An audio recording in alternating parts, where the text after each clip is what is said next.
There is a baboon in Capetown, South Africa that got himself on the wrong end of the law.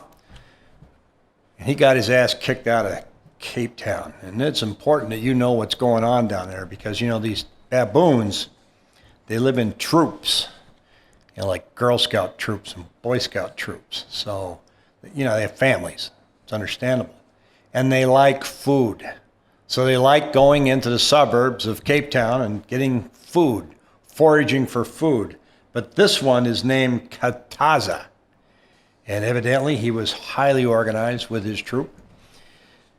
There's about 15 troops that kind of hang around the outskirts of Cape Town and Kataza. He organized his quite well. They didn't just forage. He was an organizer. So he taught them and led them to go in and forage for food. So he's making a pretty damn big mess in Cape Town. So the authorities were getting a little ticked off. So here's what happened. So there's about 500 baboons kind of linger outside the town of Cape Town. And so they have a baboon technical team. So those of you in other countries that are looking for a summer job, you know, maybe this is for you. You shoot baboons with paintballs.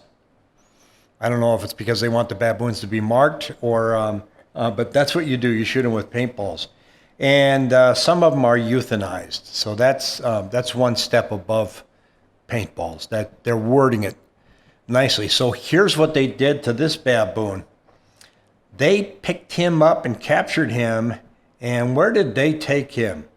They took him to a nearby area of Tokai, hoping he would integrate with another better behaved troop. So some of these troops are pretty cool. They're good. Nice families. So they took him and said, here, you're going to go live with your Aunt Mimi. She'll take care of you. We all have an Aunt Mimi. Your mom always threatens to send you to, if you don't behave, I'm sending you to live with your Aunt Mimi. You know, she's the one that really boring and you knew you wouldn't get away with shit at Aunt Mimi's house. That's what they did with this. Now, people are really upset at this. So there is a movement, Bring Back Kataza. There is a dedicated Facebook page to bring this baboon back because they're monitoring him. And guess what? He's depressed. He's just wandering around with his head hanging down. He's hanging out of the local prison. He crawls over the fence and just kind of sits in the corner and ho-hums. He's an upset baboon. He's not with his troop. He's upset. And people are saying, look, bring him back.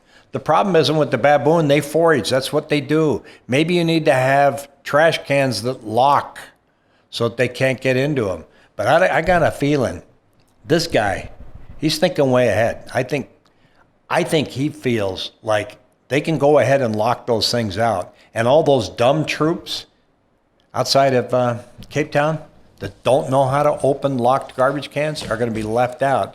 And his meals are going to be better than expected.